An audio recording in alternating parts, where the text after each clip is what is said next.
primera era una teoría hedónica de placer, que prácticamente la persona que consumía lo consumía porque era un vicioso, solamente buscaba placer. Después hemos hablado de la teoría de los polos opuestos, que la persona consumía más que nada por hacer que desaparezcan los síntomas opuestos, los desagradables. Y la tercera teoría, que es la más válida y es la que actualmente se utiliza, es la teoría de la sensibilización.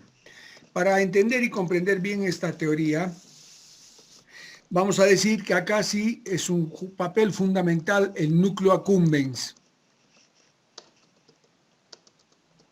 Y vamos a ir a mi pantalla mejor.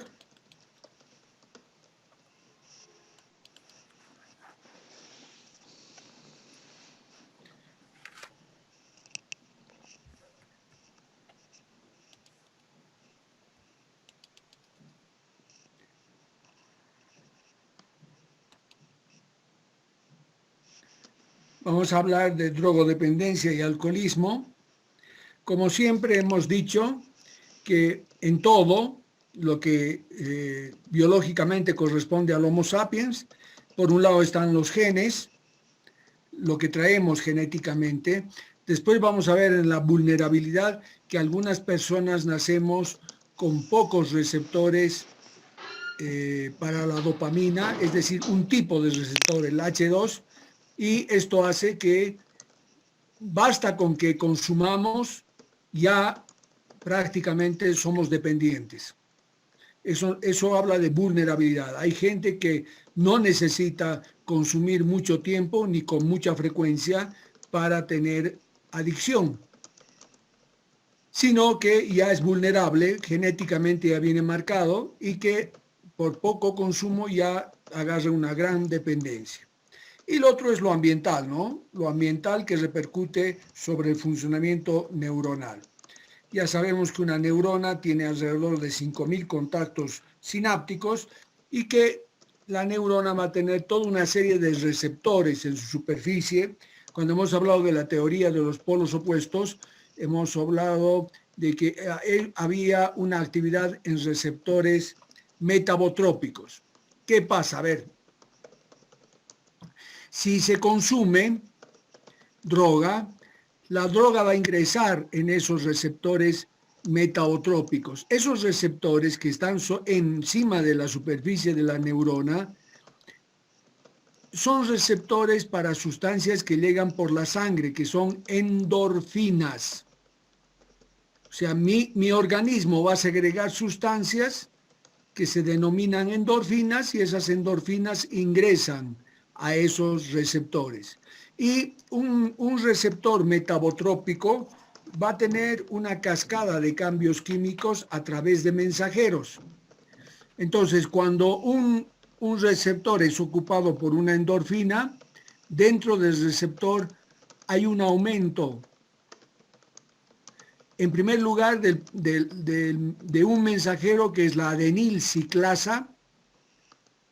Anoten con calma, adenilciclasa. Entonces, entra la endorfina, aumenta la adenilciclasa y esto hace que aumente el AMP cíclico. Esos son los dos mensajeros, la adenilciclasa y aumenta el AMP cíclico. ¿Cuánto? Una cantidad que permite una respuesta a esa endorfina. Cuando consumimos droga, la droga se mete en ese receptor y entonces ya no permite que ingrese la endorfina. Al no ingresar la endorfina y estar la droga dentro del receptor, entonces ya no hay un aumento de adenilciclasa ni hay un aumento de AMP cíclico. Al no funcionar este receptor porque está bloqueado por la droga, lleva a una manifestación sintomática, que depende de la droga, pero puede ser euforia. Esa disminución de AMP cíclico en todas las neuronas lleva a ese estado diferente, a esa alteración de la conciencia que produce la droga. Ahora, si la persona consume con mucha frecuencia,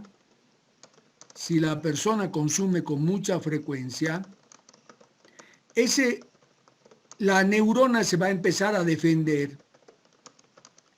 Y por más que esté bloqueada por la droga, va a producir algo de adenilciclasa y algo de AMP cíclico.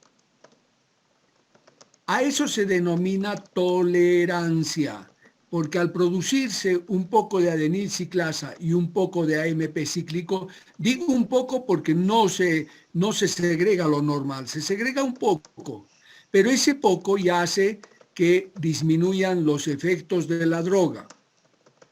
Como hay tolerancia, es decir, yo no tengo el mismo efecto con esa dosis, indefectiblemente lo que me lleva es a aumentar la dosis para tener el mismo efecto.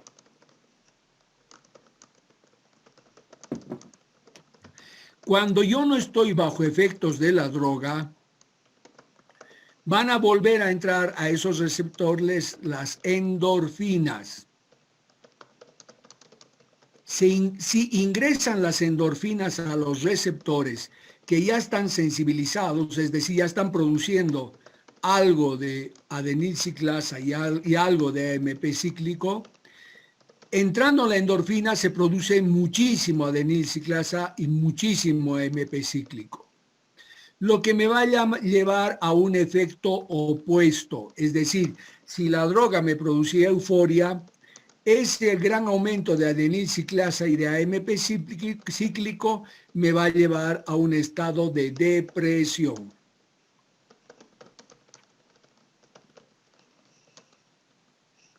Esa sería la teoría de los polos opuestos, y esa depresión, ese efecto opuesto, cada vez es más largo y más intenso.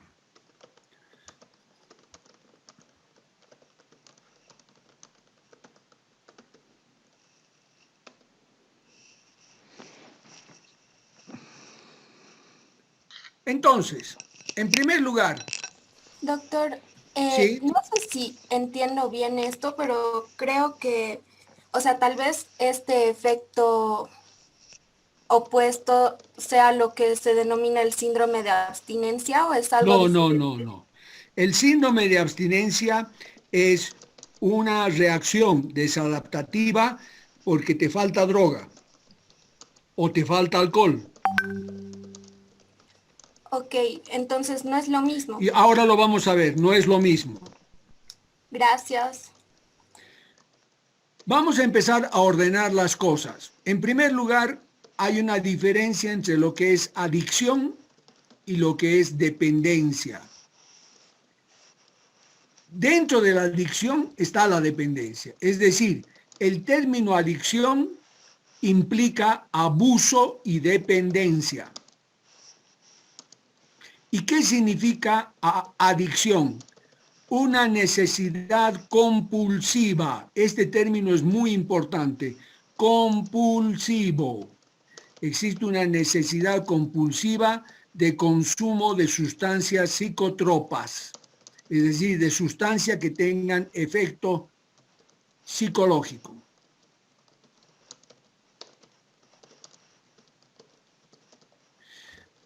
En las primeras etapas del contacto con la droga, la conducta de consumo es de tipo impulsivo.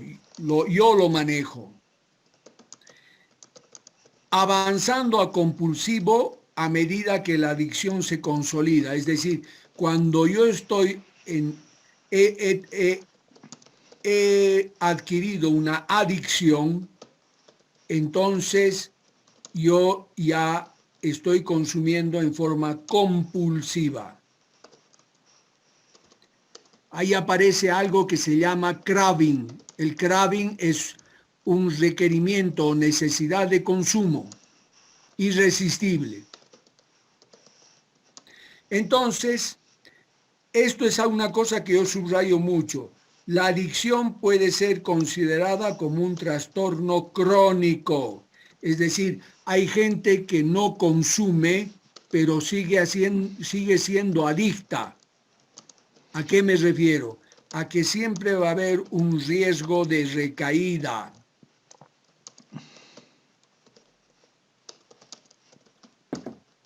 Siempre hay un riesgo que por situaciones límite vuelva a beber el alcohólico o vuelva a consumir el adicto.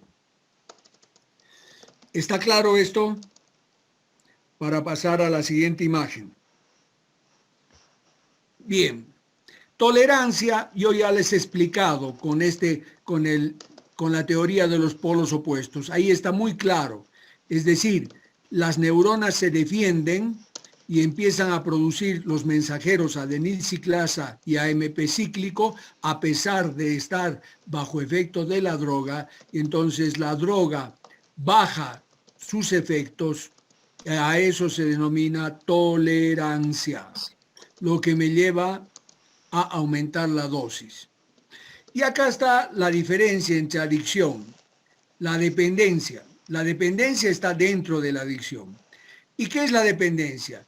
Es un conjunto de síntomas fisiológicos, cognitivos y de comportamiento. Es decir, es un triángulo, son tres factores. Hay síntomas fisiológicos, hay síntomas cognitivos y hay síntomas comportamentales. Porque es un estado de adaptación. Nos adaptamos a este nuevo estado de consumo de droga. Y lo que mencionaban, algo que surge por la dependencia es el síndrome de abstinencia, pero es por la dependencia. Por eso el alcohol, que tiene tanta dependencia física, me produce toda una serie de síntomas físicos al no poder consumir alcohol. ¿Qué es la sensibilización? Es decir, la última teoría. Es el aumento de algunos efectos farmacológicos y conductuales de una sustancia. Repito, es el aumento de algunos de los efectos farmacológicos y conductuales de una sustancia. Aumentan las propiedades reforzantes. ¿Qué es un reforzador de comportamiento? Es la droga. No solamente son propiedades reforzantes, sino motivacionales. ¿Se acuerdan que cuando hemos hablado de instinto, hemos hablado de motivación? La motivación es una frecuencia e intensidad de comportamientos que surgen por cambios internos en el organismo. Entonces, ustedes me dirán, la dependencia o la adicción, mejor dicho, ¿es una motivación? Sí, es una motivación aprendida. No es natural, es aprendida. Y por último, las propiedades incentivas de la droga, ¿no? Son tres también aquí. Así como aquí tenemos tres, fisiológicas, cognitivas y de comportamiento, aquí tenemos reforzantes, motivacionales e incentivos. ¿Qué es abuso? La mayor parte de la gente cree que abuso es consumir mucha dosis. No, abuso no es consumir mucha dosis. Abuso es el consumo repetido, es decir, el abuso está relacionado con la intensidad de consumo, es decir, yo cada vez tengo mayor frecuencia de consumo, pero especialmente comportamientos desadaptativos, es decir, yo tengo tanta necesidad y requerimiento de consumir droga que por ahí fumo marihuana que se siente tanto el olor cerca a un policía, porque ya no puedo aguantarme. Eso es desadaptativo. O fumo dentro de la universidad donde me pueden pescar, me pueden ver, o entro fumado a las clases con mis ojos tremendamente rojos, que se nota que yo estoy bajo efecto de una droga. Eso es abuso. ¿Está claro? Es una actividad desadaptativa. Doctor, Abuso es que me prostituyo para conseguir plata y poder consumir. Eso es abuso. ¿Alguna doctor, pregunta? ¿podría repetir por favor lo que era la motivación? ¿La qué, perdón? La motivación. Sí, hemos dicho que la motivación era la frecuencia e intensidad de comportamientos por cambios internos en el organismo. Cuando yo consumo droga, tengo cambios internos en el organismo. Y entonces, por eso, son propiedades motivacionales que tiene la droga. Por eso la sensibilización. Se Gracias. convierte en una especie de instinto. Doctor, ¿Sí? tenía la duda de qué tan repetido, digamos, tenía que ser como para que se considere abuso. Espera un segundito.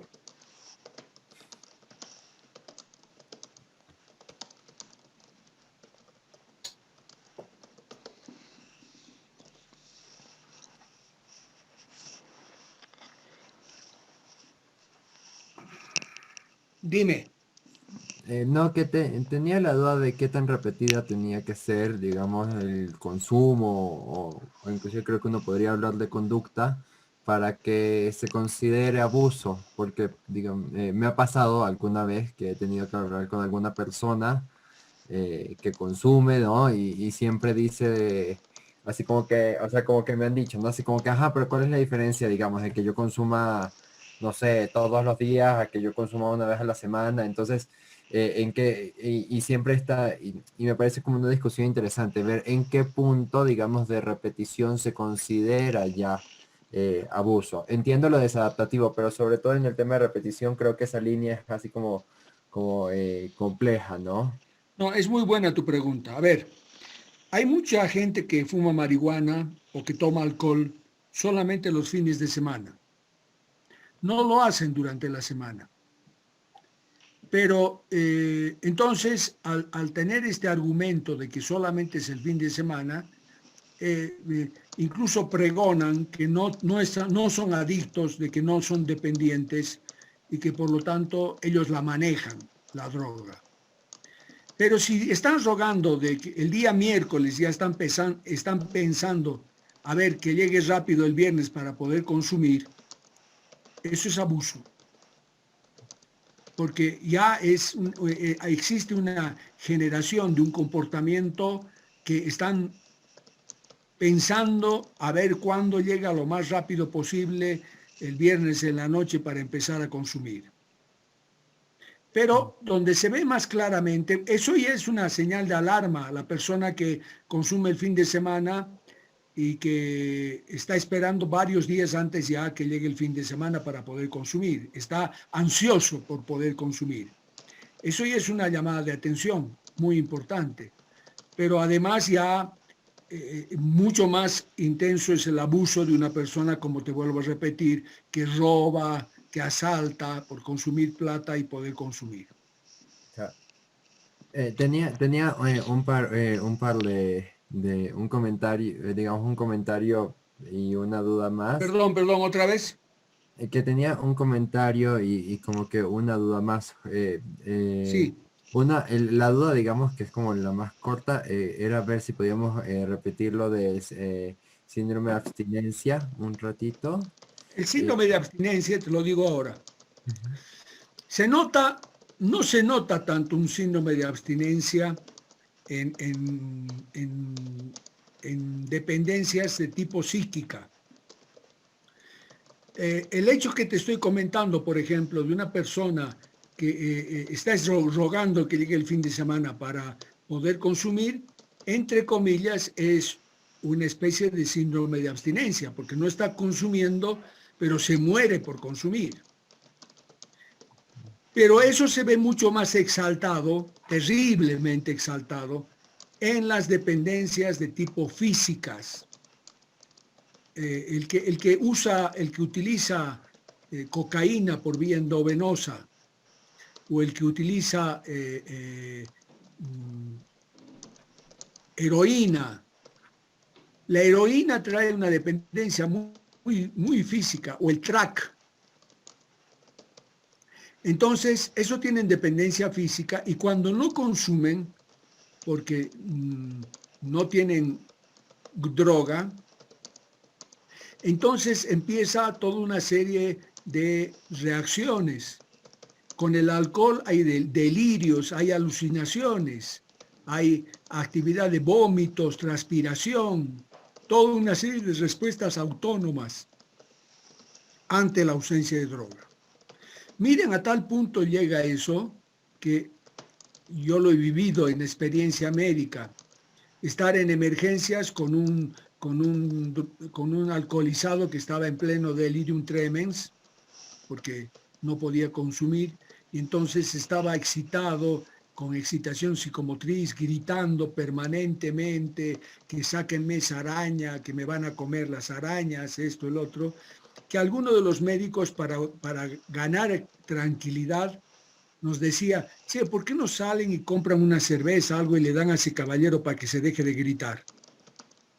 ¿Me entienden? O sea, si hubiéramos hecho eso, alguien hubiera hecho caso, por supuesto, le dábamos cerveza o cualquier tipo de alcohol, y inmediatamente el caballero hubiera pasado su delirio, su síndrome de abstinencia.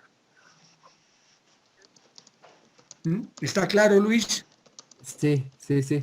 Justo, digamos, el comentario o sea, como que tenía era que digamos, en mi colegio generalmente teníamos contacto con alguna institución, digamos, ya sea inclusive con Alcohólicos Anónimos. Y era, por ejemplo, me acuerdo del caso de que en Alcohólicos Anónimos, bueno, había toda una variedad de personas, me acuerdo, las personas que exponían, ¿no?, sus casos, había así toda una variedad de gente que tomaba todos los días, inclusive había gente que tomaba solamente los fines de semana y decía soy alcohólico, y me llamaba la atención que ellos definían, no creo que sea médicamente correcto definirlo así, pero me parecía interesante ver cómo ellos definían, digamos, su adicción como una alergia, ¿no? Como queriendo decir que era como una condición permanente, ¿no? Así como yo después de esto, a pesar de que dejo de tomar, sigo siendo alcohólico y no se me quita, ¿no? Entonces era como bien interesante ver que ellos utilizaban como el término alergia para referirse como a esa situación del alcoholismo. Es que es tal cual, es tal cual. Una persona puede dejar de tomar 20 años, 20 y pico de años, y en una de esas pierde a un ser querido muy cercano, a un hijo, una hija. Y de pronto, para poder sobrellevar eso, vuelve a empezar a tomar. Eso se ve mucho en los argumentos de las películas, ¿no? Gente alcoholizada que de pronto ha dejado de tomar, ha cambiado de vida, se ha regularizado su forma de accionar social, y de pronto ante una situación límite vuelve a beber y además se hunde en un consumo frecuente e intenso. ¿Alguna pregunta? Bien, aquí me hago una pregunta, ¿no? ¿Qué pasa en ese cerebro de un individuo adicto? Bueno, las teorías que ya les he mencionado, ¿no? La primera, el consumo como fuente de obtención de placer, es decir, un reforzador positivo, nada más. La teoría de los polos opuestos como un refuerzo negativo, y la que estamos viendo ahora, la adicción como sensibilización, es decir, el deseo intenso e irrefrenable de consumo, el craving. Esta es una teoría de dos caballeros, de Robinson y Berridge, que se llama teoría de la sensibilización del incentivo. Teoría de la sensibilización del incentivo. ¿Y qué dice esa teoría? Que la emoción que domina al individuo es la necesidad y la urgencia por consumir, es decir, el craving. La emoción que domina al individuo es la necesidad y urgencia por consumir. Esto está relacionado con las vías dopaminérgicas. Yo voy a tener dos vías dopaminérgicas. Una mesolímbica, que va a ir al núcleo accumbens, y la otra mesocortical, que va al prefrontal. Del área tegmental ventral, es decir, mesencéfalo anterior, surge la vía mesolímbica al núcleo accumbens y la mesocortical al prefrontal. Todo va a repercutir en el núcleo accumbens a través de la dopamina. Hay algunos que actúan directamente y hay otros que actúan en forma indirecta, pero donde repercute es en el núcleo accumbens.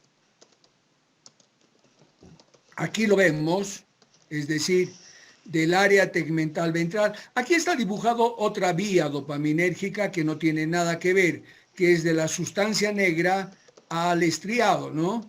Pero el que nos interesa es esta, área tegmental ventral y el núcleo accumbens, shell y core. El núcleo accumbens se divide en dos, en un núcleo accumbens core y en un núcleo accumbens shell.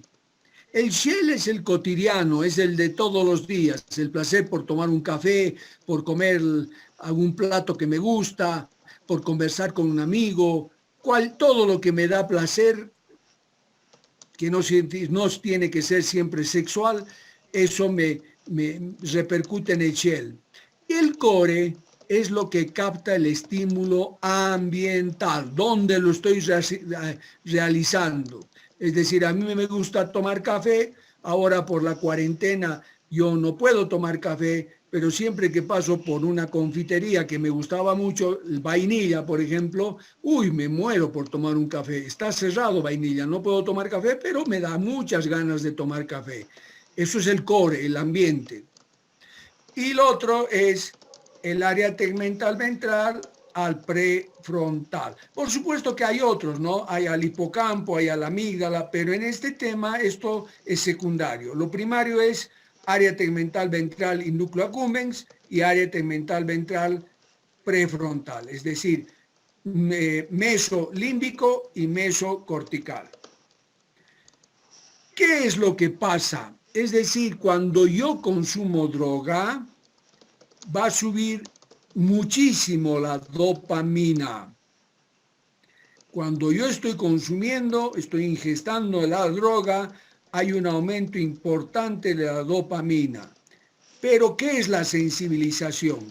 Cuando hay un consumo crónico, aumenta muchísimo la dopamina cuando uso droga, pero cuando ya no estoy bajo efecto de la droga, la dopamina disminuye, ya no retorna a su valor normal, sino queda por debajo de los valores normales.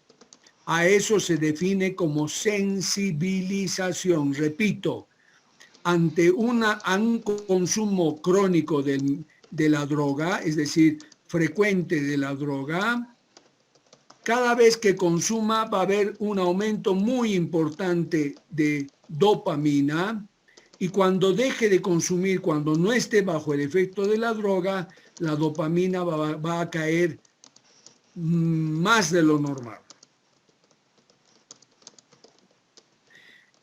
Los receptores dopaminérgicos son muchos receptores dopaminérgicos, pero lo que va a pasar es una alteración en dos receptores, en los receptores D1 y en los receptores D2.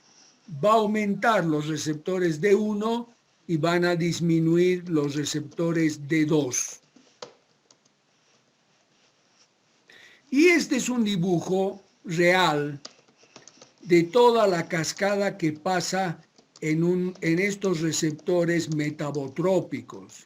Y aquí, por ejemplo, aquí está dibujado el AMP cíclico que yo les había hablado. Esta AC significa la adenilciclasa, que en definitiva va a repercutir sobre el funcionamiento celular. Yo, por supuesto, no se los estoy haciendo tan engorroso. Esta calmodulina, por ejemplo, también va a actuar cuando hemos hablado de memoria, cuando hemos hablado de los receptores NMDA y AMPA del glutamato. Esto va a traer cambios en esta sustancia calmodulina. Esto se produce por estas cascadas de mensajeros en estos receptores metabotrópicos que van a traer una alteración o un cambio, si no quieren utilizar el término alteración, un cambio en la síntesis de proteínas, es decir, en la actividad genética de la neurona. Bueno, estos son estudios donde aquí se ve, por un lado, el prefrontal, y nuevamente el mismo dibujo, ya más reducido, área tegmental ventral, core shell y prefrontal. Ya lo han borrado esto, o sea, lo han disminuido la importancia. Lo importante es esto. Una de las actividades tremendamente interesante es el prefrontal. Es decir, el prefrontal tienes que bajar de ese prefrontal la impulsividad. Ese es el término, lo impulsivo. Las personas que son impulsivas son más vulnerables hacia el consumo de alcohol o drogas, porque el prefrontal, al ser impulsivo, no dice no, cae. Entonces hay pruebas, como por ejemplo el Stroop, que es un test, una prueba en la cual uno tiene que mencionar, por ejemplo, los colores y mencionarlo, por ejemplo, rojo, pero está pintado en azul. El hecho de que uno sea impulsivo lleva a alteraciones en esta prueba, pero la que más se utiliza es la prueba del gambling test. Este gambling test es una prueba muy interesante. Es un juego con 4 mazos de cartas. Entonces tú eliges jugar con dos mazos en los cuales puedes tener pequeñas pérdidas o pequeñas ganancias, pero si analizas un poco el juego, vas a tener más ganancias que pérdidas. O puedes elegir otros 2 mazos de cartas en las cuales vas a tener grandes ganancias o grandes pérdidas. Pero si analizas un poco el juego, son más las pérdidas que las ganancias. Generalmente la gente que es impulsiva va a elegir esto, las grandes ganancias o pérdidas, y va a perder, nunca va a ganar, por una cuestión de frecuencia estadística. Y eso es por su impulsividad, son impulsivos. Yo siempre menciono, y eso está relacionado mucho con la inteligencia emocional, disculpen que me vaya un poquito del tema, porque no del todo, un poquito. Se ha estudiado mucho a los niños. A los niños se les ha dado, por ejemplo, galletas, las Oreo, que les gusta mucho a los niños. Esto se ha hecho pruebas con niños de 4 o 5 años. Entonces a los niños se les ha agarrado, a todos se les ha dado una galleta, se les ha puesto a la mano una galleta. Y se los ha dejado en una habitación sin cosas que los distraigan, ni juguetes, ni libros, ni nada, nada. Y se les ha dicho que a los niños que no se coman esa galleta en 15 minutos, van a tener de premio otra galleta. Pero que si querían comérsela, se la comían. El que se la comía ya no recibía otra galleta. Entonces, ha habido un grupo de niños que se ha comido la galleta, no ha podido, son impulsivos, y hay otros que han esperado su ganancia, es decir, 15 minutos y han recibido otra galleta. Esto sería interesante hasta ahí, sí, pero se ha metido mucha plata porque a estos niños les han hecho un seguimiento de cerca de 20 años y algunos más.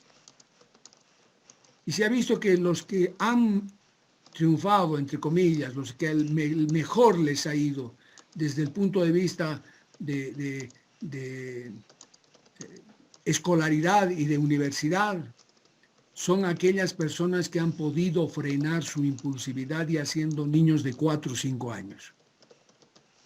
Entonces, eso es tremendamente importante. ¿Quién frena? ¿Quién nos frena los impulsos? La corteza prefrontal. Bueno, estos son estudios funcionales, ¿no? Que demuestran este tipo de funcionamiento. ¿Ah?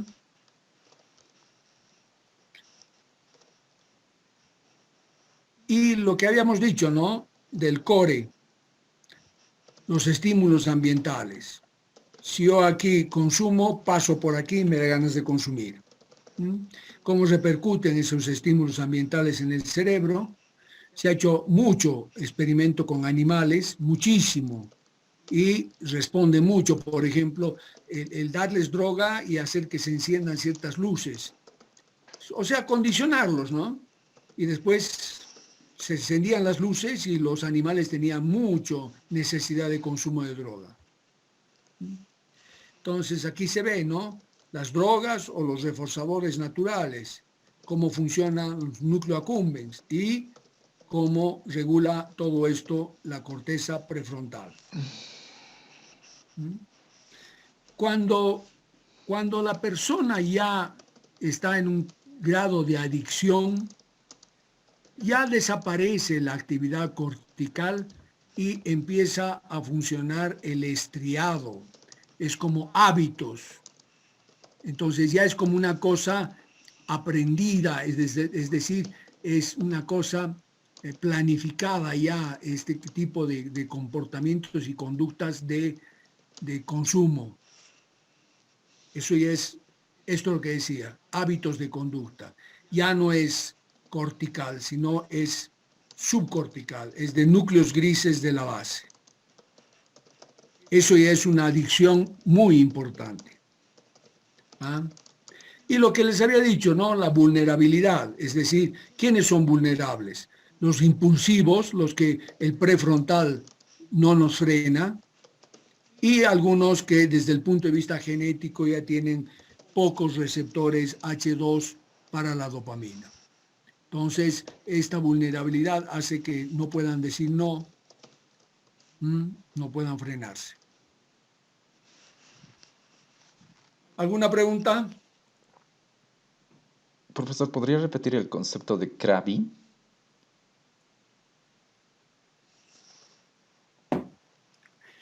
El concepto de craving es un requerimiento o necesidad muy intensa, inmanejable, compulsiva de búsqueda y de consumo de droga. Entonces, ¿se puede decir que es una especie de, no sé si es ansiedad o es un sentimiento motivacional? No, es una compulsión, Compulsión, el craving.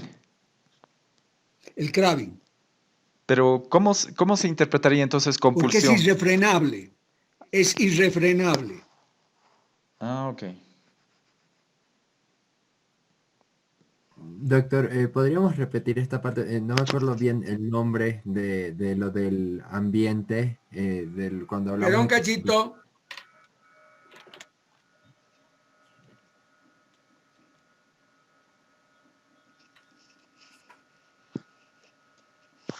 Dime. Core se refería a cuando el ambiente, digamos, te influenciaba, ¿no? Nos Sí, referíamos sí. en ese caso, digamos, el ambiente se refiere solo a un espacio o podríamos hablar de un estímulo en No, particular. no. Yo hago referencia, No, es el espacio, es la música, es el entorno, son los amigos, incluso es la parafernalia. ¿A qué me refiero la parafernalia? A todos los dispositivos o herramientas que usen para consumir. ya. O sea, digamos, podría, por O sea, ejemplo, si yo consumo cocaína y siempre manejo para hacer el cucurucho, para inhalar dólares, ya el hecho de ver dólares me hace dar ganas de consumir. o sea, digamos, Si una yo, película podría ser parte de, sí, por sí, ejemplo. sí, sí, Ya. muchísimo. Si tú eres cocainómano, ¿m? Y no estás consumiendo, pero has sido tu consumo exagerado durante muchos años, ves una película que alguien está consumiendo y te da ganas de consumir. Otra cosa es que ya estés, tu prefrontal lo maneje muy bien y no salgas corriendo del cine a buscar droga, ¿no? Pero si estás en el hecho del momento de consumo, es muy probable que sí, es muy probable que si tú no estás bajo efecto de la droga, pero entras al cine y ves a alguien en una película que consume cocaína, sales de ahí con muchísimas ganas, con craving, un requerimiento inmanejable, pero que necesitas consumir. Ya, súper, súper, súper. Esto no es lo mismo que instinto. No, el instinto aprendido, algunos autores lo hablan como una especie de instinto aprendido, ¿no? Pero Doctor, Porque una has pregunta. cambiado el estado interno de tu sí. organismo, ya requieres la droga. Doctor, ¿puede repetirnos lo de la dependencia física y la dependencia psíquica? Sí, eso no depende de la persona, sino es inherente al tipo de droga. Por ejemplo, la marihuana no tiene casi nada de dependencia física, pero sí tiene mucha dependencia psíquica. La cocaína depende de cómo la consumas. Si la vas a inhalar como la consumimos acá en Bolivia, va a tener mucha dependencia psíquica, pero también física. No mucha física, pero algo de física sí. Si consumes Doctor, alcohol, tienes dependencia psíquica, pero especialmente física, mucho física. Si consumes cocaína por vía endovenosa, te inyectas cocaína o te inyectas heroína, tienes muchísima dependencia física, terrible. Porque también el efecto es muy físico. Dicen que el estar bajo el efecto de la heroína es un placer físico tipo orgásmico.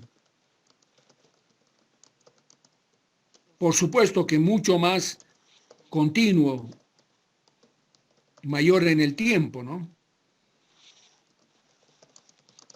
entonces, doctor, cuando se va el efecto empiezan como, no sé, dolores o algo por el estilo. Perdón, cuando se va el efecto, Empiezan dolores físicos. no, no. Cuando se va el efecto, generalmente, si tienes la posibilidad de consumir, no te entra el craving y consumirás cuando tengas requerimiento o necesidad de volver a consumir. Generalmente los efectos eh, de falta de droga es cuando, bueno, no puedes comprar, no tienes plata o algo, o por alguna razón quedas alejado de la droga o alejado del alcohol. Ahí es donde tienes el síndrome de abstinencia. Gracias, doctor. Pero ¿por qué vuelves a consumir? ¿Qué es el craving en una palabra? Es los síntomas de dependencia.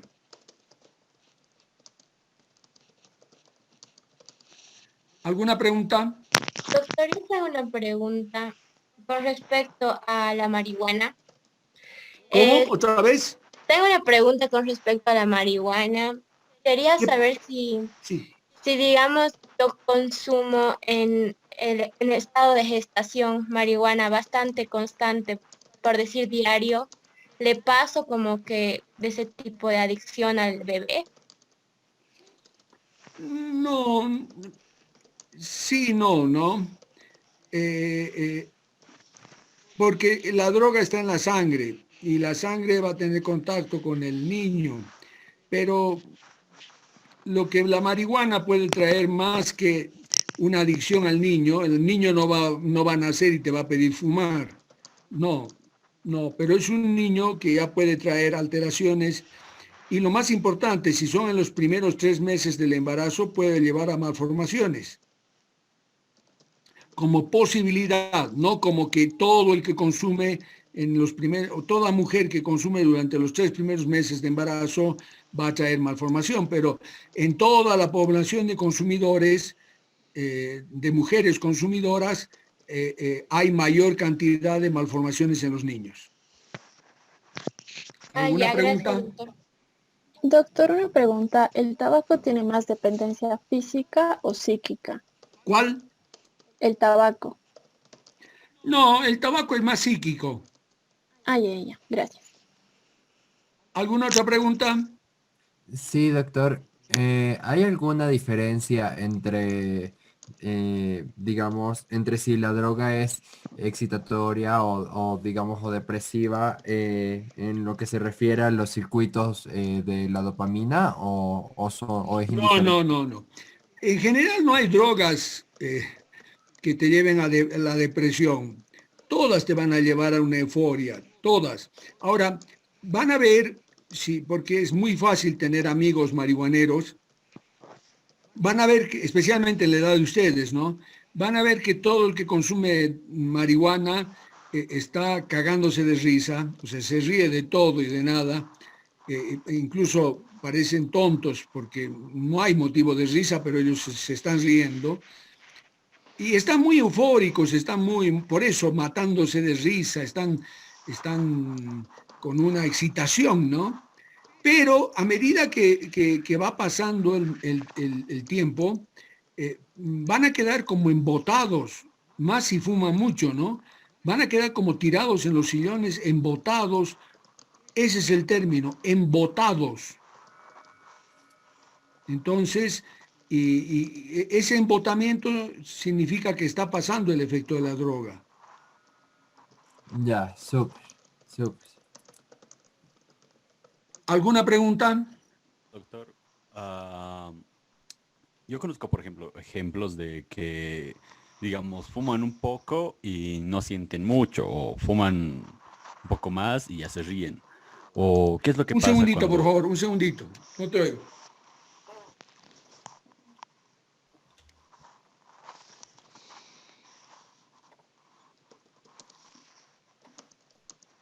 Ahora sí. Ya. ¿Qué es lo que pasa en el consumo, pero con ya medidas? Porque fuman un poco, fuman una cierta cantidad y ya se ríen, como que toman un buen efecto. Pero ¿qué pasa cuando les llega el llamado mal viaje, cuando ya fuman demasiado? No, cuando fuman demasiado, no cambia demasiado tampoco. O sea, mal viaje quiere decir que algunos se sienten mal, quedan así como yo te he dicho, embotados, tirados, porque han fumado mucho.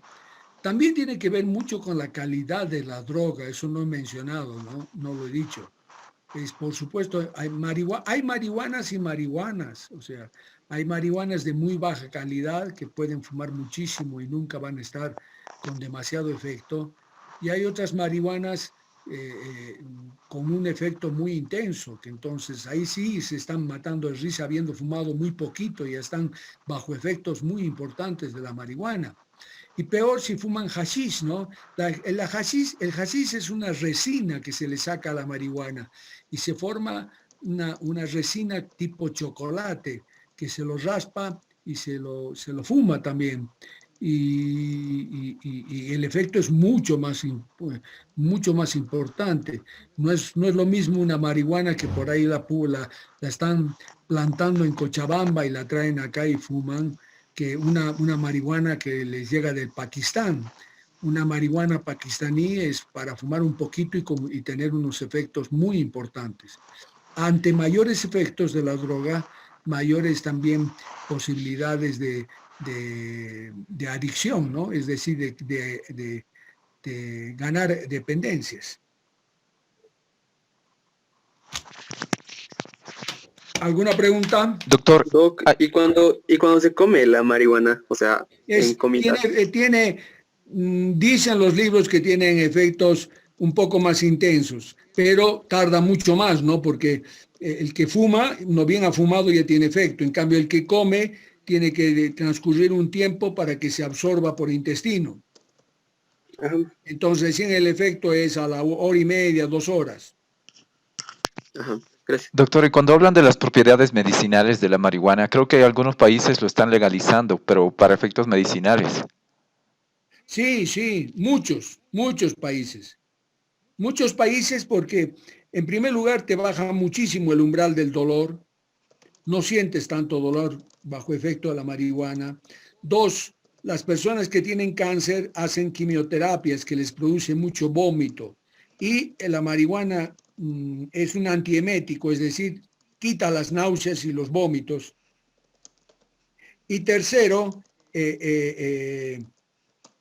más allá del dolor y más allá abre el apetito, ¿no?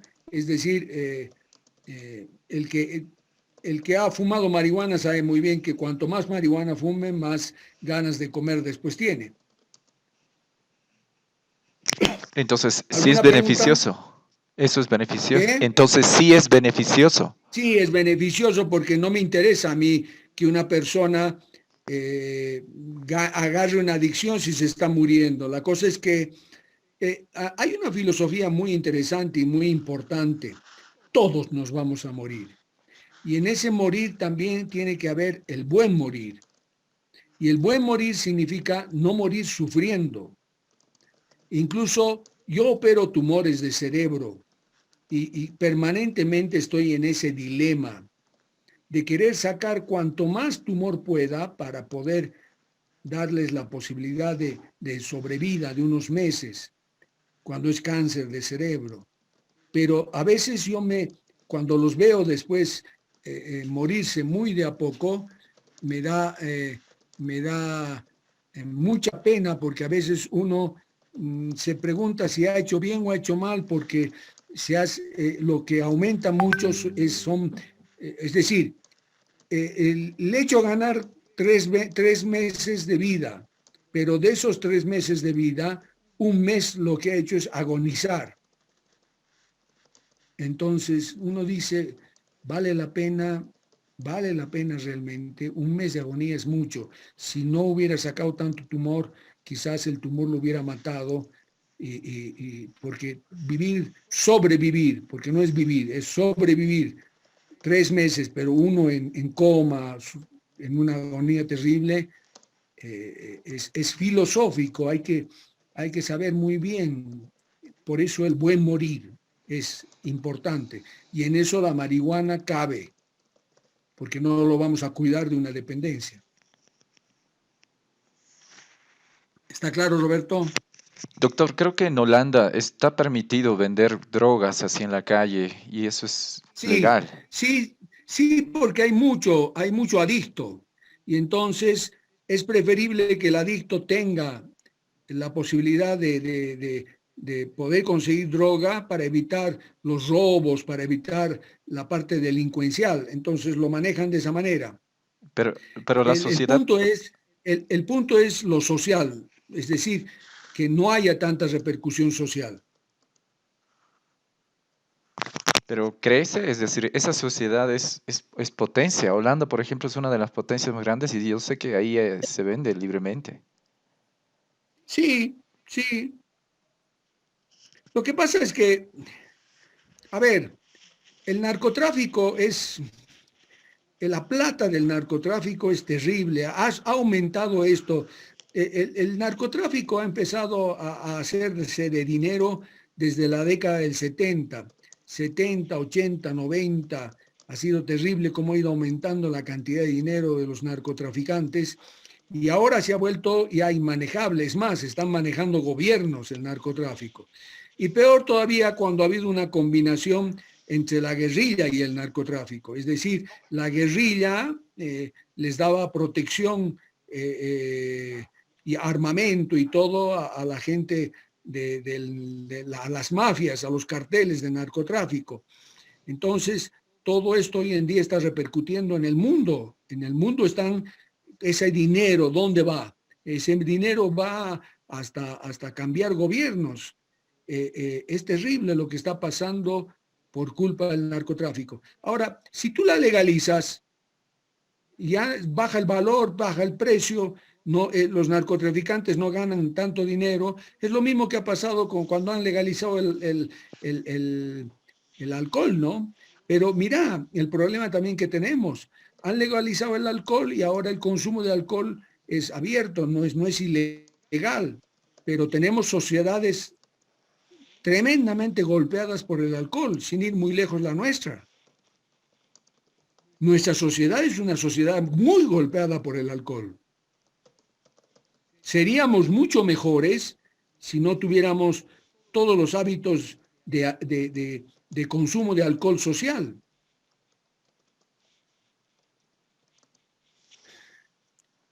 ¿Alguna otra pregunta? Sí, doctor, quisiera primero aportar unas cosas. Yo tengo una amiga que gracias a la cuarentena dejó de consumir y su estabilidad emocional regresó.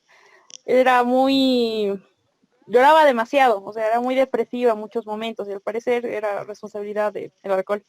Lo que quería preguntar era, el estado de estar enamorado, ¿se podría también considerar una adicción? Ya que yo sé que se libera, ¿no? Ve todo un proceso de neurotransmisores y tú cuando dejas, digamos, la relación con la persona que estás, caes en un periodo de tristeza muy fuerte. Sí, hay algunos autores que lo han comparado, el estado de enamoramiento con un estado de adicción, porque tú has hablado toda la tarde con tu novio, llegas a tu casa y ¿qué haces? Lo llamas por teléfono para seguir hablando. Como realmente hay ciertos comportamientos que son similares, pero son similitudes nada más de comportamientos. Ya, gracias, doctor. ¿Alguna pregunta? Doctor, una pregunta. ¿El sexo es una droga? No, así, rotundo, no. Pero puedes tener dependencia al sexo. O sea, el sexo no es una droga, pero puedes tener dependencia al sexo, como puedes tener dependencia al juego, como puedes tener dependencia a muchas cosas, que actúan en algunas formas similares, como lo que estábamos hablando del enamoramiento, que no es una dependencia a una droga, porque no es una droga, indefectiblemente no es una droga, pero que los comportamientos a veces tienen similitudes. Hay gente que es adicta al sexo, entonces es gente que no puede frenarse, no puede manejarlo y bueno, y no discrimina, es complicada la vida de una persona que tiene dependencia al sexo. Como una dependencia al juego, ¿no? Ahora, los mecanismos que funcionan en el cerebro son similares. ¿Preguntas?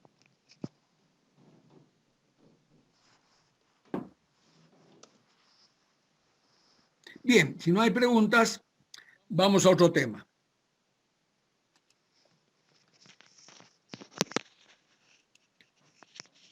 Nuestro cerebro, la corteza cerebral, es eléctrico. ¿Por qué? Porque ¿qué aferencias le llegan a la corteza cerebral? Le van a llegar las aferencias del tálamo. Ustedes saben que, excepto la olfacción, todo para llegar a la corteza cerebral tiene que pasar a través del tálamo. Entonces, todas esas aferencias que llegan a la corteza cerebral hacen sinapsis con las células piramidales. Y al hacer sinapsis con las células piramidales, surgen PEPs y surgen PIPs. Todos los PEPs y los PIPs uno puede hacer que se los puede medir y se puede graficar. Si yo pongo los electrodos directamente sobre la corteza cerebral y un aparato que me pueda medir esa actividad cerebral, eléctrica cerebral, lo voy a llamar electrocorticograma. Electrocorticograma. Pero si esto lo pongo encima sobre la piel cabelluda, lo vamos a llamar electroencefalograma. Yo pongo electrodos y las áreas entre electrodo y electrodo me permiten medir su actividad eléctrica. Hans Berger es la persona que ha logrado inventar un aparato que es un gran amplificador. Es decir, es el que ha permitido poder medir la actividad eléctrica sobre la superficie craneal, es decir, poniendo los electrodos en la piel cabelluda. Ha inventado un aparato, vuelvo a repetir, que es un gran amplificador. Entonces, se colocan los electrodos de esta manera y se puede hacer una gráfica que se llama electroencefalograma. Esta es la gráfica de un electroencefalograma y yo voy a tener ritmos electroencefalográficos. Ritmos electroencefalográficos, como por ejemplo el ritmo beta. El ritmo beta es un ritmo de 15 a 30 ciclos por segundo. Llamo ciclo a cada pulso, a cada potencial de acción. Entonces, entre 15 a 30 ciclos por segundo es un ritmo beta. Hoy en día la unidad realmente se llama hercio y se escribe HZ, H mayúscula, Z minúscula. Hercio. Entonces, de 15 a 30 hercios es un ritmo beta que implica estar despierto. Es el típico ritmo de estar en actividad despierto. Vigilia se llama, estar despierto.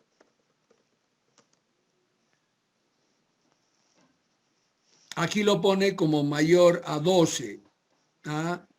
Yo lo doy como 15 a 30. El ritmo alfa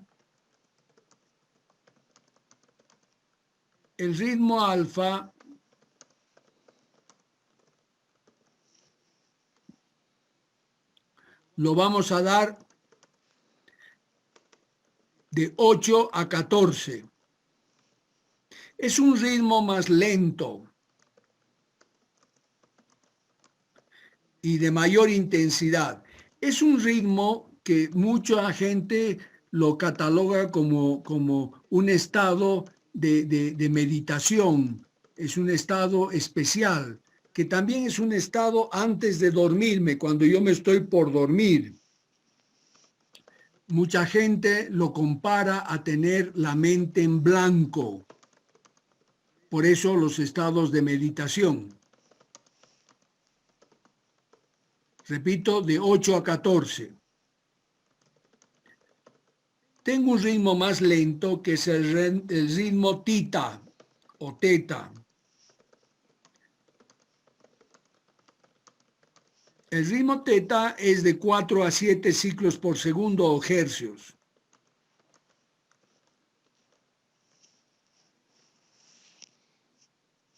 Y voy a tener el ritmo delta de 0.5 a 3.5 ciclos por segundo. Repito, de 0.5 a 3.5 ciclos por segundo. Entonces tenemos, haciendo a 4 ritmos electroencefalográficos. Ritmo alfa, ritmo beta, el beta es estar despierto, alfa estar por dormirme, y teta y delta son las características, son la actividad eléctrica característica del sueño. ¿Qué es? ¿Cómo se ha estudiado el sueño? En primer lugar, se ha visto que existía una tremendamente importancia del tronco cerebral para los ciclos de vigilia y sueño. Y ustedes ya saben lo que es el SARA. El SARA es un sistema activador reticular ascendente. ¿Qué activa? Activa toda la corteza cerebral, porque la formación reticular, toda la red de neuronas del tronco cerebral, va a utilizar núcleos inespecíficos del tálamo para activar la corteza cerebral. Entonces, especialmente Giuseppe Moruzzi y Horace Magun son los que han trabajado en esta actividad reticular. Y ha habido un hecho que ha ayudado mucho, que es la encefalitis letárgica. A fines del siglo XIX existe una encefalitis, es decir, una inflamación del cerebro, que las personas al principio no podían dormir, tenían insomnio y luego caían en un dormir prolongado, en un coma, por daño del tronco cerebral, por daño de la formación reticular.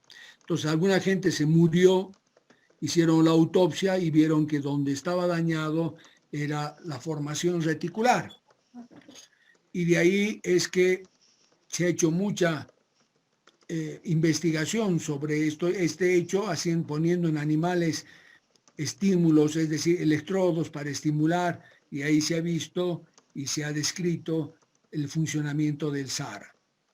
Otro adelanto muy importante que lo ha hecho Nathaniel Kleiman, pero quienes han terminado el trabajo de Nathaniel Kleiman son sus discípulos, Aserinsky y Dement. Ellos sí, ya utilizando la parte de electroencefalografía, han dividido el sueño en sueño REM y en sueño no REM. Es decir, ¿qué quiere decir REM en inglés? Es el periodo de movimientos oculares rápidos. Eso quiere decir, movimientos oculares rápidos. O sueño MOR en español. Entonces, lo que hemos dicho, ¿no? Tenemos la formación reticular. La formación reticular utiliza núcleos inespecíficos del tálamo para que podamos estimular toda la corteza cerebral. Hay gente que decía que esto estaba relacionado con los estímulos que llegaban a la formación reticular, pero esto también, tanto Moruzzi como Magun han hecho experimentos de cortar las vías sensitivas y no ha habido mucha alteración en los ciclos de vigilia y de sueño. Bueno, aquí estamos. Entonces, esta es la vigilia. Uno que está despierto con un ritmo beta. Cuando estamos despiertos, el ritmo es beta. De ahí poco a poco voy a entrar a un ritmo alfa y luego entro al sueño no REM. El sueño no REM se va a dividir en 4 etapas o estadios. En los dos, el estadio 1 va a tener un ritmo teta rápido, es decir, de 6 a 7 ciclos por segundo o hercios. El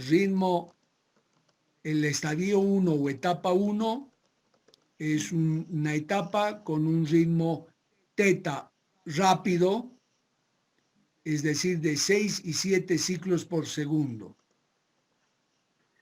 En cambio, el estadio 2 va a tener un ritmo teta más lento, de 4 a 5 hercios. Pero en este estadio, que es el sueño más largo, vamos a ver, de todo lo que yo me duermo, el tiempo mayor, casi 60%, es el estadio 2. Este estadio va a tener unas descargas del tálamo. El tálamo produce unas descargas eléctricas que se van a graficar como llamadas usos del sueño. Ya se los voy a mostrar. Y de la misma manera, los llamados complejo K. Tenemos los usos del sueño y los complejo K. ¿Qué son los complejo K? Son unas espigas de descargas del tálamo, pero parece una letra K. Si luego sigo durmiendo, entro en un estadio o etapa más profunda, que es la etapa 3, donde el ritmo ya es delta. El ritmo delta de 2.5 y 3.5 hercios. Y por último, entro a la etapa 4, que va a ser un ritmo delta lento de 0.5 a 1.5 hercios.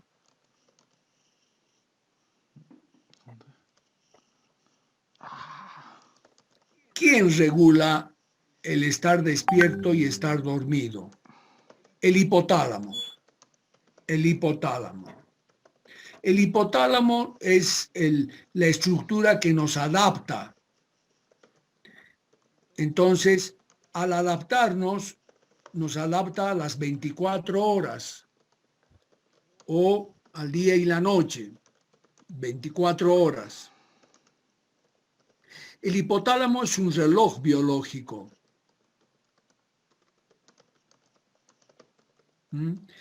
Pero el hipotálamo, para poder adaptarnos, requiere, aquí tiene este nombre, ¿no?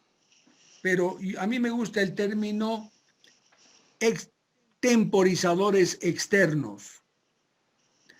Temporizadores externos. ¿Qué son los temporizadores externos? Son estímulos que al hipotálamo le avisan en qué momento estamos.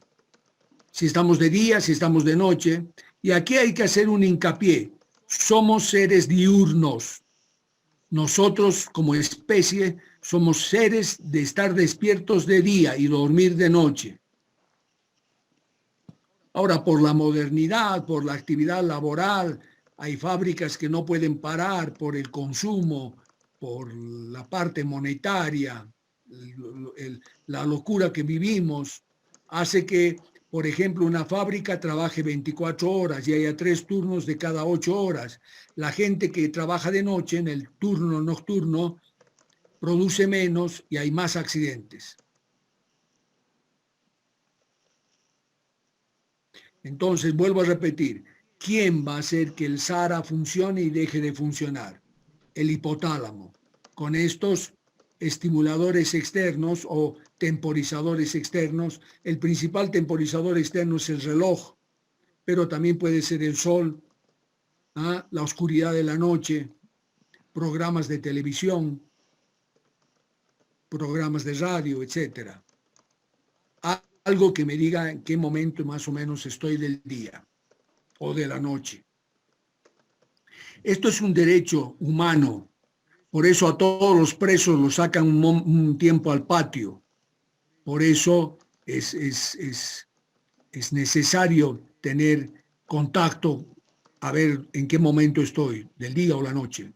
Se han hecho experimentos de meter gente en completamente aislados, es decir, se los ha metido en un búnker donde no tienen contacto, ningún tipo de contacto. Y entonces se ha visto que los ritmos, cada uno va a tomar su propio ritmo, es decir, en vez de estar despierto y dormido cada 24 horas, eso se prolonga a cada 36 horas.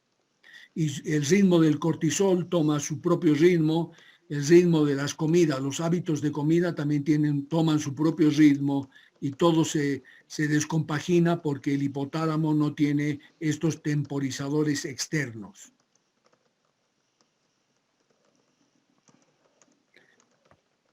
Es tremendamente interesante, pensar que estamos tantos miles de años aquí en la Tierra como especie, evolutivamente avanzando, y todavía aún requerimos de información del medio ambiente para que mi hipotálamo me pueda adaptar. A mí y a otras especies, ¿no? Bueno, ¿quién del hipotálamo cumple esta función? El núcleo supraquiasmático. El núcleo supraquiasmático del hipotálamo es el que regula los ritmos circadianos. Voy a tener también ritmos ultradianos, es decir, cómo funciona mi corazón, o sea, los ritmos de frecuencia cardíaca, de frecuencia respiratoria. Y voy a tener los ritmos infradianos, que el ejemplo es el ciclo menstrual de la mujer, que también los regula el hipotálamo. Bueno, volviendo al sueño. ¿Qué criterios va a tener el sueño? En primer lugar, durante el sueño tengo una disminución de la actividad motora, tengo una disminución de la respuesta a la estimulación, o sea, no respondo a los estímulos, eso disminuye esa respuesta. Una cosa que generalmente la gente cree que cuando nos dormimos no nos movemos, y no es así. Vamos a tener cambios de posturas, es decir, posturas estereotipadas. Y algo que es tremendamente importante, ¿no? La reversibilidad es relativamente fácil. El despertarme tiene que resultar fácil.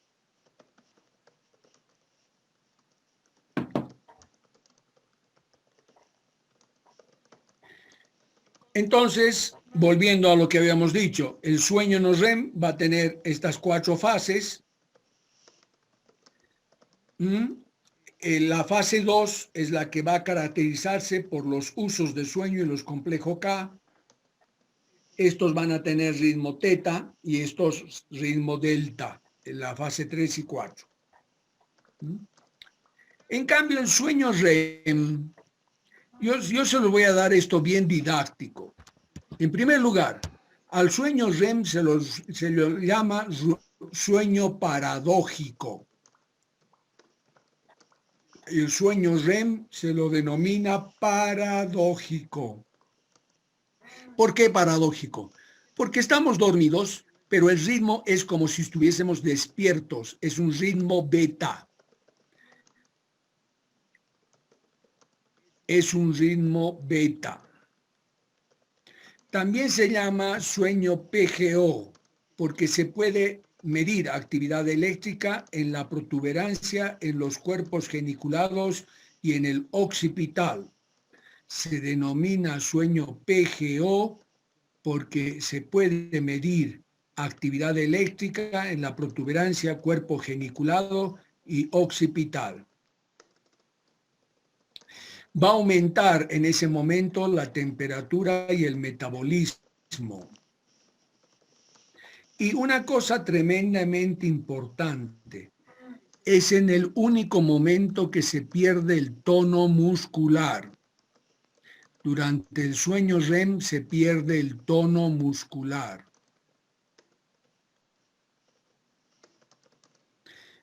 Y no hay tanta respuesta homeostática. Aquí se ve, cuando uno está vigil, el ritmo beta. Aquí me estoy por dormir. Entonces es ritmo alfa. Este es el estadio 1 o la fase 1. ¿no? Ya tengo un ritmo teta rápido. Este es el estadio 2 con usos del sueño. Aquí pueden ver las descargas del uso del sueño o estas espigas complejo K. Y el estadio 3 o etapa 3 y la etapa 4. Una cosa importante, siempre que me duermo, siempre entro primero al estadio 1 o etapa 1, etapa 2, etapa 3 y etapa 4, como está acá. Entro, primero estoy despierto, me duermo etapa 1, etapa 2, etapa 3, etapa 4, que va a ser el sueño no REM, y luego entro al sueño REM, pero un sueño REM corto, puede medir pocos minutos. Y luego entro otra vez a la etapa 1, etapa 2, etapa 3, etapa 4 del sueño no REM. Y luego entro a un sueño REM más largo. Luego otra vez etapa 1, etapa 2, etapa 3, etapa 4. Y luego sueño REM más largo. Otra vez etapa 1, 2, 3, 4. Y así se va a ir repitiendo varias veces pero siempre va a ir creciendo el sueño REM hasta llegar a ser cerca de 15, 20 minutos, y ahí es donde tengo más tendencia a estar despierto, en el sueño REM largo. A veces es tan largo el sueño REM y va a desaparecer, puede llegar a desaparecer la etapa 4 e incluso algunas veces la etapa 3. ¿Ah? La etapa 3. Ahora, cuando estamos dentro del útero de nuestras madres, el feto duerme, el feto tiene sueño. Y de todo su sueño, el 80% es sueño REM. O sea, de todo lo que duerme el feto dentro del útero, el 80% es sueño REM. Si van a ser antes de tiempo, si es prematuro, van a ser, de todo su sueño va a ser 60% sueño REM, 60% del prematuro. En cualquier niño que nace normalmente en su tiempo, el 50% de su sueño es sueño REM. Y en los niños, el sueño REM ya va disminuyendo, y a medida que somos adultos va bajando 30% en un adulto, y en una persona de la tercera edad puede bajar hasta 20% su sueño REM. Esto es lo que yo les decía, ¿no? Las etapas 1, 2, 3, 4, un sueño REM bajo de 10 minutos, luego de 20, de 30. Pero generalmente ya cuando llegamos 30, 40 minutos estamos listos para despertarnos. Lo mismo, ¿no? Esto es todo lo que yo estoy despierto, y cuando me duermo tengo etapa sueño no REM, sueño REM, sueño no REM, REM más largo, sueño no REM, REM más largo, sueño no REM, REM más largo, ¿no? En total, el que yo ya les había dicho, la fase 2 o estadio 2 es el más largo, de 50 a 60%. El sueño REM en un mayor de 20 a 25%. El estadio 3 y 4 juntos del 15 al 20%. Y en la fase 1, 5%.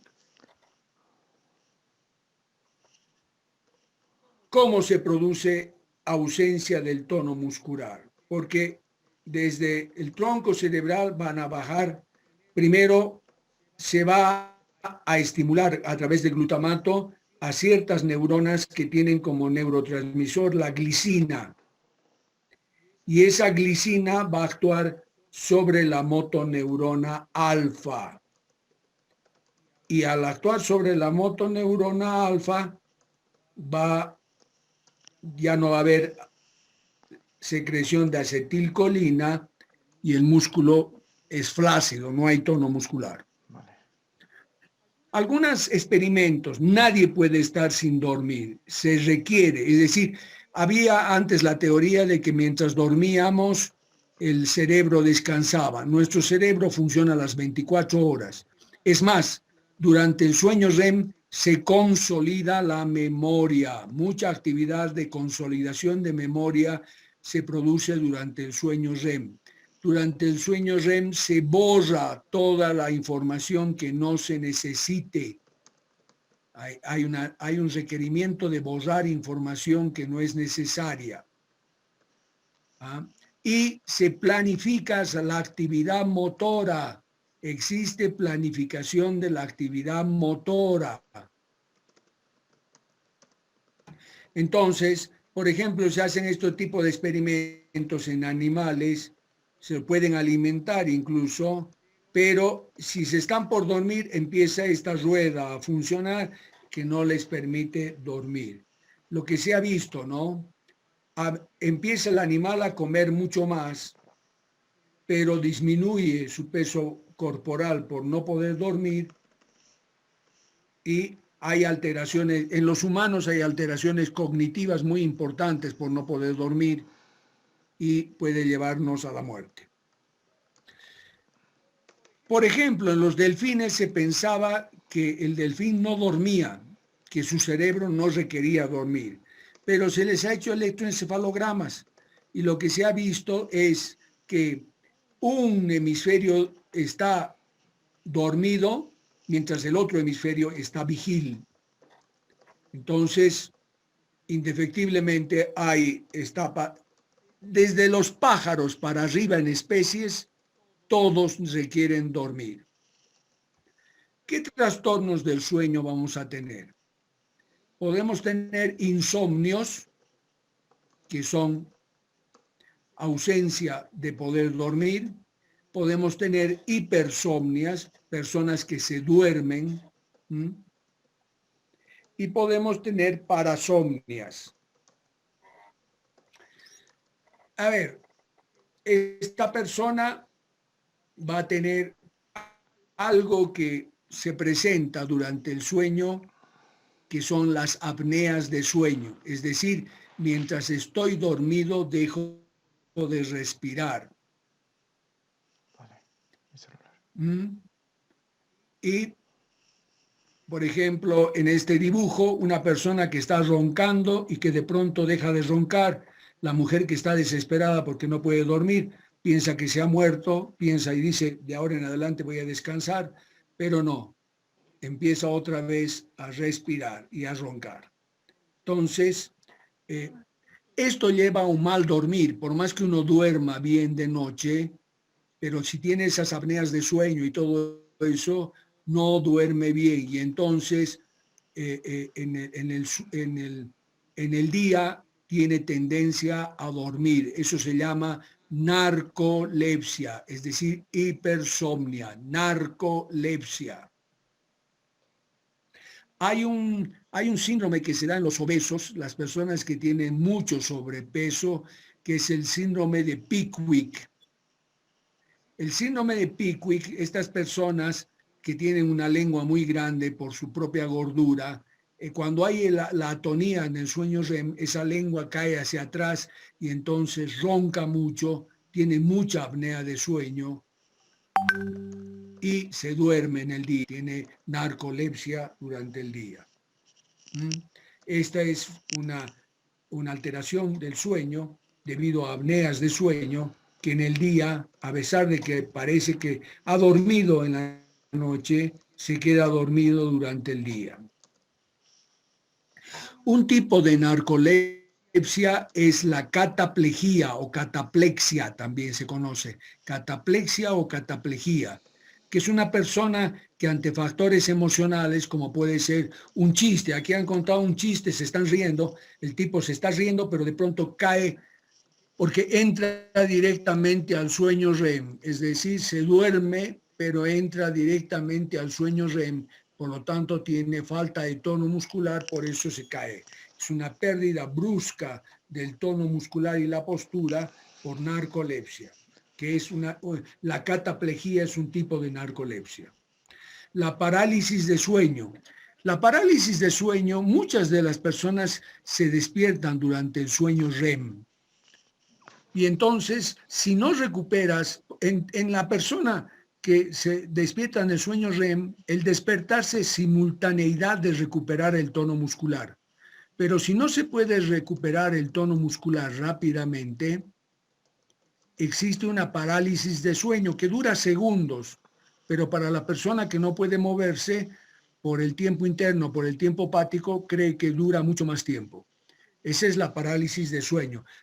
Pero lo otro es el sonambulismo. ¿Qué es el sonambulismo?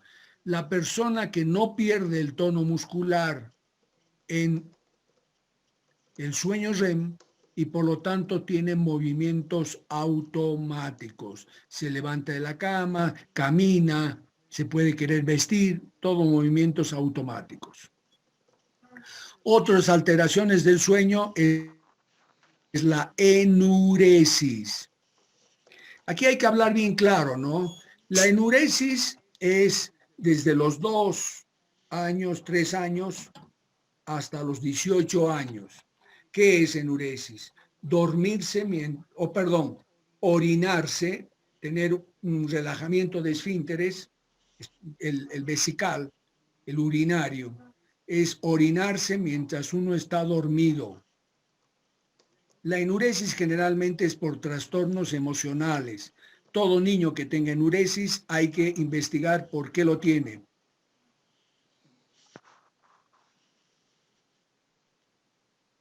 Hay que investigar violencia en la familia, abusos en los niños. Eso hay que investigar mucho. Hay que diferenciar del miedo que los niños tienen a levantarse de la cama. Entonces, un niño que tiene miedo a ir al baño y por miedo se aguanta hasta no poder aguantarse más y se hace pis, eso no es enuresis. Enuresis es orinarse mientras está dormido. Se da durante el sueño no REM. Se da durante el sueño no REM. En cambio, la parálisis del sueño y el sonambulismo se dan durante el sueño REM. Doctor, una pregunta. Las ensoñaciones, sí, Amir. Sé que la parálisis del sueño es muy común que venga acompañada de pesadillas. ¿Por qué pasa eso? No, son dos cosas diferentes. Ahora vamos a tocar el tema. La parálisis del sueño, en primer lugar, no es del sueño, es ya estás despierto y no te puedes mover, pero te has despertado en el sueño REM. Lo que hay que diferenciar, una cosa que también se da en los niños, que es lo que es las pesadillas en el adulto, que es el pavor nocturno. El pavor nocturno. El pavor nocturno se da en sueños REM. Es similar a las pesadillas del adulto. El niño tiene un sueño malo, feo, una pesadilla, y se despierta, grita, se asusta, está transpirando de miedo. Los padres van y lo calman al niño, lo vuelven a acostar, se duerme el niño y al día siguiente no se acuerda nada. Eso se llama pavor nocturno y es también alteración durante el sueño REM. También hay que investigar trastornos emocionales por abuso, por violencia doméstica, porque no siempre tienen que pegarlo al niño. El padre puede pegar a la madre y eso altera el sueño del niño. ¿Está claro? ¿Alguna pregunta? Una cosa más, las ensoñaciones. Las ensoñaciones o sueño onírico durante el sueño no REM son muy físicas. Son aquellas ensoñaciones en las cuales yo caigo al vacío, yo caigo y nunca golpeo. Estoy cayendo al vacío y es como una sensación física. O alguien me aprieta el pecho y no puedo respirar. Eso es sueño no REM. En cambio, las pesadillas o los sueños lindos, los sueños con colores, con conversaciones, con música, con todo, eso es característico del sueño REM. Bien, muchachos. Doctor. Sí. Una consultita.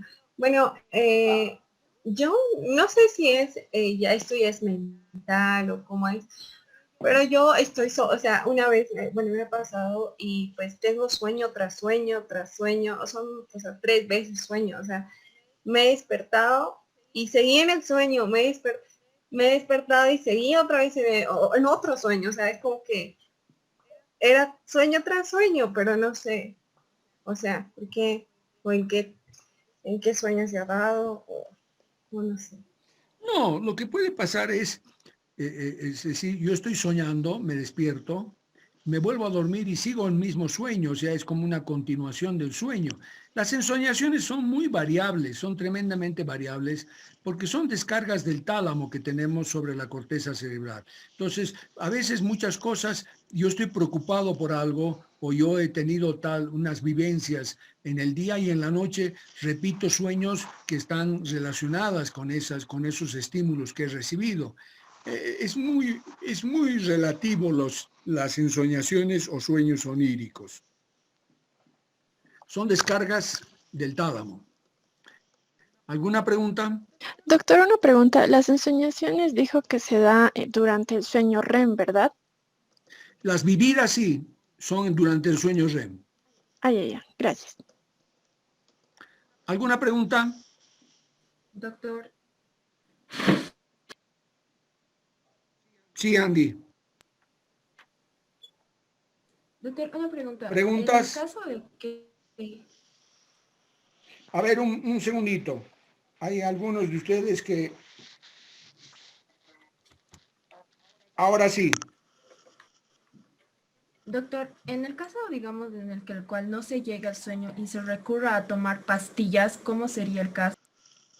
No, o sea, a ver, una cosa que le he mencionado muy a la rápida, que son los insomnios. Generalmente los insomnios son personas que pueden tener preocupaciones. Hay una tendencia a las personas de la tercera edad a tener alteraciones del sueño con insomnios, no poder dormir. Y eso les hace mucho daño, porque el no poder dormir implica no poder consolidar la memoria y entonces las personas tienen incluso alteraciones de memoria, lo cual en una persona de tercera edad piensan que se están demenciando, que no pueden dormir, que no se acuerdan de las cosas. Y en esos casos hay que intentar, se utilice hipnóticos. Yo normalmente lo primero que utilizo son ansiolíticos, no les doy hipnóticos directamente, porque la ansiedad muchas veces genera la necesidad de estar preocupado de cosas y eso hace que no se pueda dormir.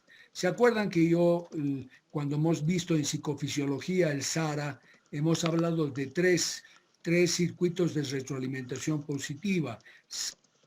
SARA, corteza cerebral SARA, SARA sensitivo sensorial SARA y SARA simpático SARA. Es decir, cuando yo tengo una descarga del simpático, no puedo dormir. Las personas que consumen, hoy que hemos hablado de drogas, las personas que consumen cocaína tienen una descarga simpática tremenda mientras el efecto de la droga. Y por lo tanto, tienen insomnio. Los cocainómanos no pueden dormir, no tienen ganas de comer y son impotentes porque no pueden tener erecciones peneales porque por la descarga simpática. Acuérdense que la erección se producía por el parasimpático. Entonces, es el insomnio. A veces también existe el pseudoinsomnio, la persona que piensa que no duerme y duerme. Es decir, piensa que ha pegado un cabezazo y ese cabezazo han sido 3, 4 horas de sueño. Pero lo normal para dormir son 7, 8 horas. Eso es lo que el cuerpo requiere. Hay gente que con 6 horas está bien, pero es necesario dormir entre 7 a 8 horas. 6, 7, 8 horas. ¿Preguntas?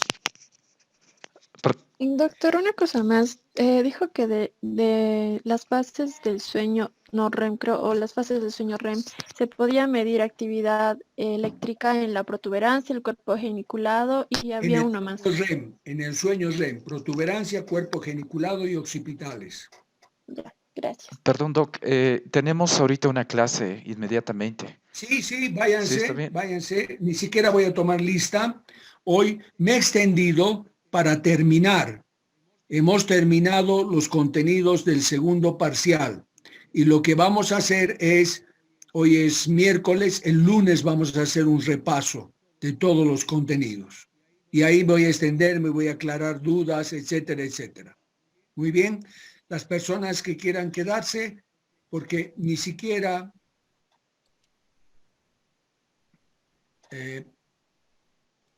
ni siquiera tengo la plataforma.